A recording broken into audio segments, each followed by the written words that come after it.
مسلم شریف کی حدیث ہے، آپ کو بتانا چاہتا ہوں۔ آقا نبی کریم صلی اللہ علیہ وسلم، میرے آقا صحابہ کے درمیان عبادت کی طرف، توبہ کی طرف رغبت دلاتے تھے۔ صحابہ کے درمیان ارشاد فرماتے ہیں، تم جانتے بھی ہو اللہ کتنا مہربان ہے، اللہ کیسا مہربان ہے، پروردگار عالم کیسے مہربان ہے، جانتے بھی ہو۔ صحابہ نے عرض کیا، ارشاد کیا رسول اللہ صلی اللہ علیہ وسلم، آقا نے فرمایا پچھلی امت میں گنہگار تھا، جرم کی انتہا کر دی اس نے، جرم کی انتہا کر دی، ذہن میں بات پیدا ہوئی اب میں ارادہ کروں عبادت کا، نیکی کا، اللہ کو راضی کرنے کا، مگر یہ ذہن میں بات بھٹکتے رہی، اللہ میری توبہ قبول کرے گا نہیں کرے گا، میری نمازیں قبول کرے گا نہیں کرے گا، میری عبادتیں قبول کرے گا نہیں کرے گا۔ ڈر تھا، گناہ اتنے کیا تھا، جرم اتنے کیا تھا، پاپ اتنے کیا تھا، ڈرتا ڈرتا مگر ارادہ تو کر لیا تھا، ارادہ کر لیا، عزم کر لیا کہ میں اب سے نیک کام کرتا رہوں گا، توبہ کروں گا، نمازیں پڑھوں گا، مگر پھر کہنے لگا، دل کہنے لگا میری قبول ہوتی ہے یا نہیں قبول ہوتی ہے، ذرا پوچھ لوں۔ اس زمانے میں راہب ہوا کرتے تھے علماء، جس طرح اس زمانے میں عیسیٰ علیہ السلام، موسیٰ علیہ السلام کا اگر ہم دور دیکھیں تو راہب ہوتے تھے۔ راہب کا مطلب ہم دوسرے الفاظ میں ولی کہیں گے، علماء کہیں گے، ان کے امت کے علماء، ان کے امت کے اولیاء ہوں گے۔ تو اس نے گھبراتے ایک شخص کے پاس، ایک راہب کے پاس گیا، جا کر کہنے لگا دیکھو مجھ سے بہت خطائیں ہوئی ہیں، بہت زیادہ جرم ہو گئے ہیں، اب من کہتا ہے، دل کہتا ہے عبادت کر لوں، توبہ کر لوں، اللہ کی بارگاہ میں رجوع ہو جاؤں، مگر مجھے یقین نہیں ہو رہا ہے، مجھے یقین نہیں ہو رہا ہے کہ میری نمازیں قبول ہو جائیں، میری عبادتیں قبول ہو جائیں، میری توبہ قبول ہو جائے، مجھے یقین نہیں ہو رہا ہے۔ اس نے کہا، راہب نے کہا ارے اللہ تو مہربان ہے، توبہ کر لے، ارادہ کر لے، عزم کر لے۔ یہ کہنے کے بعد راہب نے پوچھا غلطی کیا کی ہے تو نے غلطی کیا کی ہے؟ کہنے لگا غلطی میں جو کیا ہوں آپ سن نہیں سکتے، آپ سن نہیں سکتے۔ کہا بول تو دے آخر غلطی کی کیا ہے؟ کہنے لگا میں نے 99 قتل کیے ہیں، میں نے 99 قتل کیے، 99 قتل میں نے کیے ہیں۔ اب کیا محبوب نگر میں کوئی ایسا مسلمان ہے 99 قتل کرنے والا؟ کوئی مسلمان ہے ایسا؟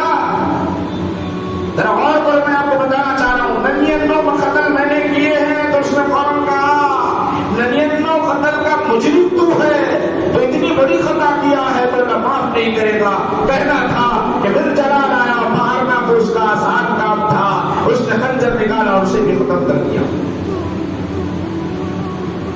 میرے آقا فرماتے ہیں، نبی کریم صلی اللہ علیہ وسلم ارشاد فرماتے ہیں، ذرا میرے بھائیو سنو، آپ کو بتانا چاہتا ہوں، 100 قتل کیے اس نے، 100 قتل کرنے کے بعد پھر ارادہ ہوا کہ میں عبادت کر لوں، اللہ کو راضی کر لوں، مگر کوئی سنانے والا نہیں ہے کہ میری عبادت مقبول ہوگی یا نہیں ہوگی، کوئی مستحق دینے والا نہیں ہے کہ میری دعا قبول ہوگی نہیں قبول ہوگی۔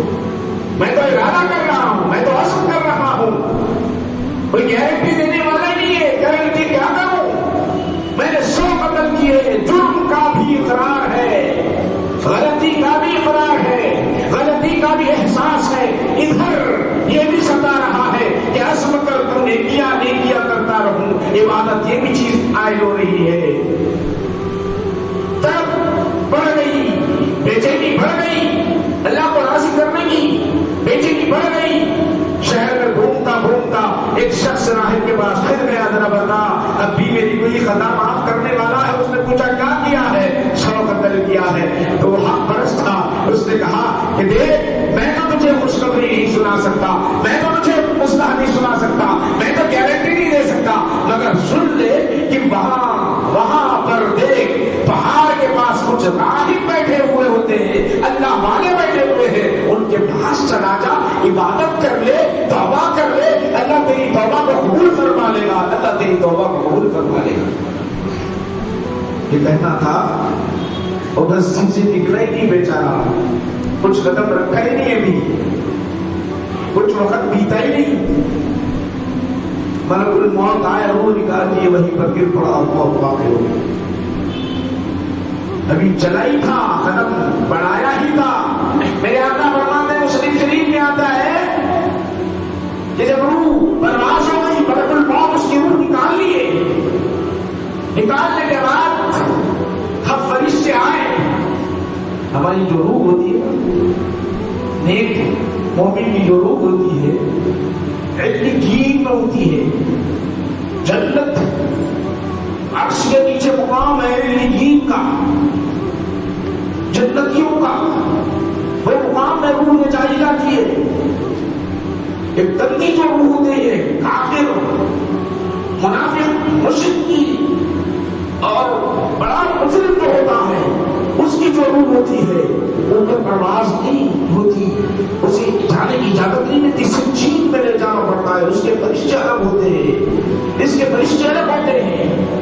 جنت میں لے جانے والے فرشتے الگ, جہنم کی طرف لے جانے والے فرشتے الگ, مقام علیین میں لے جانے والے فرشتے الگ, سجین میں لے جانے والے فرشتے الگ. تو اب یہ فرشتے دونوں آ گئے, جنتی بھی آ گئے, جہنمی بھی آ گئے, دونوں آ گئے.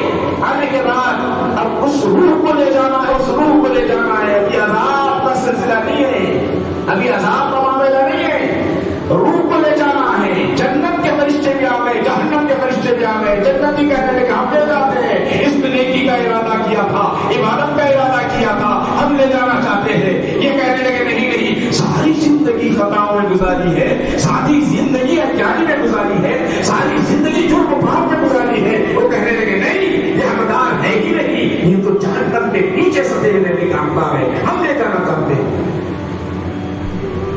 بحث دیکھو میرے بھائیوں, میرے آقا فرماتے ہیں بحث چل رہی ہے, مسئلہ کون حل کرے گا, مسئلہ حل کون کرے گا, کرنے والا کون ہے. پھر رب کی بارگاہ میں فرشتے جا کر عرض کرنے لگے پروردگار عالم, جہنمی فرشتے کہنے لگے پروردگار عالم ساری زندگی ہم نے دیکھی ہے خطاؤں میں گزاری, پھر ایسے مجرم کو, ایسے خطاکار کو, ایسے پاپی کو جہنم میں لے جانا یہ حقدار ہے جہنم کا, کیا جنت کا حقدار بنے گا. جنتی فرشتے کہنے لگے اللہ مولا کریم جہنمی تو ہے, اس نے جرم تو کیا ہے, مگر اس نے ارادہ کیا تھا پروردگار عالم نے نیکی کا ارادہ کیا تھا, عبادت کا ارادہ کیا تھا, عزم کیا تھا, پختہ ارادہ کیا تھا. تو دل کی بات کو جانتا ہے, اس کے دل کی بات کو جانتا ہے, عزم کیا تھا, ارادہ کیا تھا, پکا ارادہ کیا تھا. اب تو بتا, جب ارادہ کیا ہے, ٹائم نہیں ملا, وقت نہیں ملا, اگر مل جاتا تو عبادت کرنے کا مولا ہم جنت میں لے جانا چاہتے ہیں. اللہ نے کہا کہ ٹھیک ہے جاؤ, میری رحمت کو بھی دیکھ لو. جہاں سے نکلے تھے وہ, جہاں سے نکلا تھا وہ میرا بندہ, اگر وہ بستی کے قریب ہے, جس بستی میں اس نے جرم کیا تھا وہ بستی کے قریب ہے, تو جہنمی تم لے جانا جہنم میں.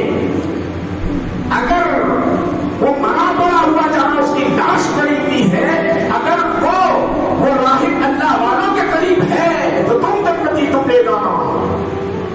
پرواز کرنا تھا, ابھی ادھر ادھر آنے ناپنا شروع کرنے والے تھے, اس سے پہلے زمین کو کہہ دیا اے زمین ذرا سکڑ جا, ادھر سکڑ جا, ادھر اللہ والوں کی طرف سکڑ جا.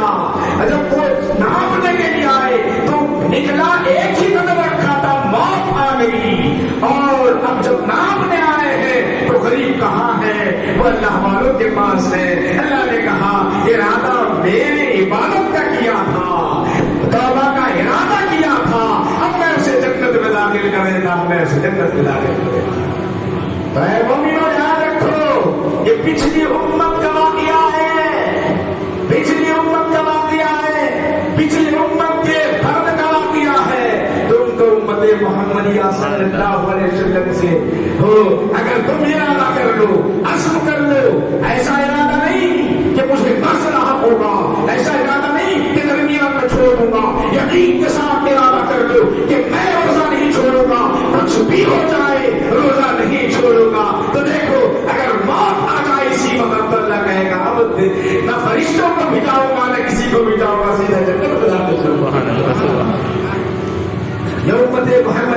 صلی اللہ علیہ وسلم سے ہیں.